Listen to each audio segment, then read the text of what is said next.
காஞ்சிபுரம் இந்து முன்னணி சார்பில் விநாயகர் சிலைகள் மாமல்லபுரம் கடலில் கரைக்க ஊர்வலமாக புறப்பட்டுள்ளன. இது தொடர்பான கூடுதல் விவரங்களோடு இணைப்பில் இருக்கிறார் எமது செய்தியாளர் வினோத்.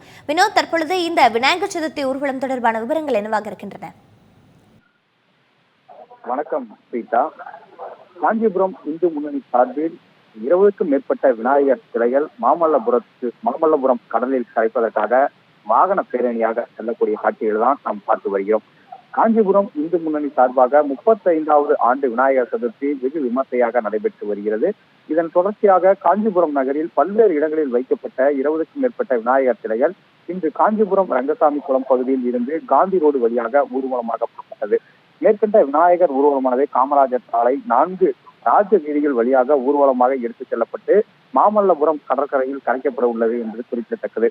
முன்னதாகவே ஊர்வலத்திற்கு முன்பாக சிவவாத்தியங்கள், சிந்தை மேள வாத்தியங்கள், பறை வாத்தியங்கள், மங்கள இசை என பல்வேறு வாத்தியங்கள் முழக்கங்கள் ஊர்வலம் போது வாசிக்கப்பட்டது. இந்த ஊர்வலத்தில் இந்து முன்னணி சார்பில் கொடிகள் கட்டப்பட்டு அந்த கொடிகள் என்பது அசைக்கப்பட்டு ஊர்வலமாக சென்றார்கள். அதனைத் தொடர்ந்து இந்து முன்னணி மற்றும் பாஜக சேர்ந்த தொண்டர்கள் மற்றும் பக்தமார்கள் கலந்து கொண்டு பக்தி பாடல்களை பாடி அவர்கள் ஒரு பரவச நிலையும் ஏற்பட்டது. இதன் தொடர்ச்சியாக தான் தற்போது பேரணியாக அவர்கள் 4 சக்கர வாகனத்தில் செல்லக்கூடிய காட்சியிலும் நம்மால் பார்க்க முடிகிறது. காஞ்சிபுரத்திலிருந்து இந்து முன்னணி சார்பில் எடுத்துச் செல்லப்பட்ட 20க்கும் மேற்பட்ட விநாயகர் சிலைகள் என்பது மாமல்லபுரம் கடலில் கரைக்கப்பட உள்ளது.